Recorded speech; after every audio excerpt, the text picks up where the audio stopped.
Train smart, use progressions. Train functionally and as standing as possible. Try not to use machines. Try to incorporate your core as much as you can. We like the old school approach of a good hard resistance training program followed by some core work, followed by conditioning. We try not to fall into the gimmicky, use this tool or do that class type approach. Overtraining is definitely worse than undertraining in the sense of if you do overtrain, you're gonna feel lethargic, you're gonna have joint pain. You're not gonna see the adaptation that you'd like to see due to all the effects of overtraining. But we do feel that most people, undertrain. So make sure that you are getting your workouts in and you're staying consistent.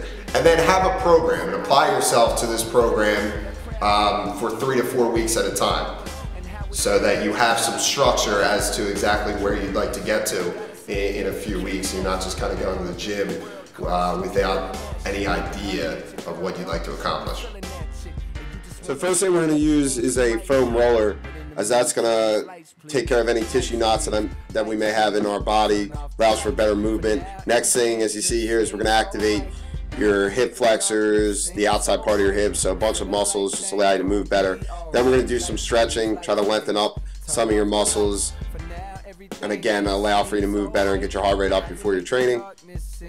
So really, we only do about 8 movements of the body. First thing you see here is a horizontal push, as again, we take movements, not muscles. There's a double arm chest press. As the weeks go on and we progress, we're going to go alternating, so right arm and then left arm.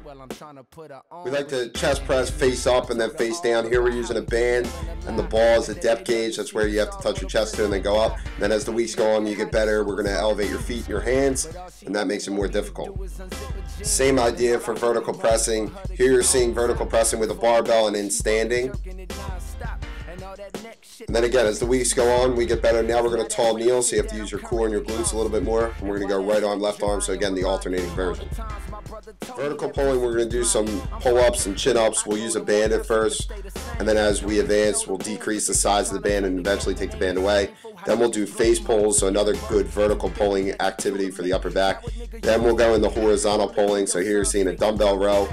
Another great horizontal pulling exercise is the TRX, as you see here with our beginners. We'll start with the knees bent. As you get stronger, we'll elevate the feet, increase the moment arm, makes it harder.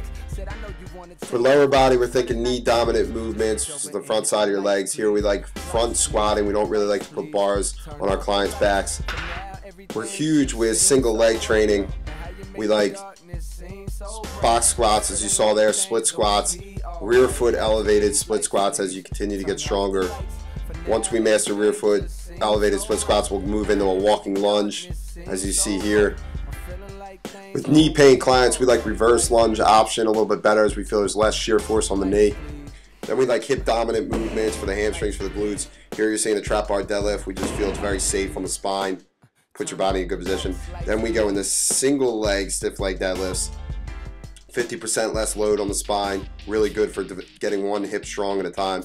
We'll do our bridging variation, so we'll go double leg down, then we'll elevate the torso and increase the distance that the hips have to travel, and then we'll even go on the one leg. So once we can stabilize the hips and extension, then we'll start doing more of a dynamic version. Here you're seeing physio ball leg curls.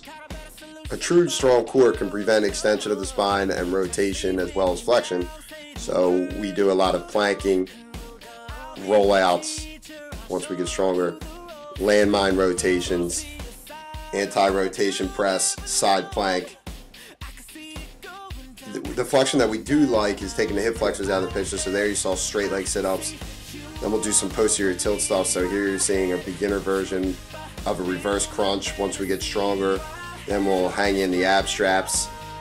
Then at the end, do some conditioning. Use ropes are a great activity to get the heart rate up.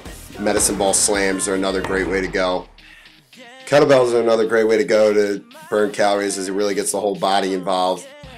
So you want a program designed specific to your problem and your goal. You want to think movements and not muscles. If you're a body fat client, you probably want to do an upper body exercise to a lower body exercise, or vice versa, to try to increase the caloric rate. If you're an athlete, we're probably going to have you lift heavier weight to try to increase, your strength gains, or do things more explosive to increase your power.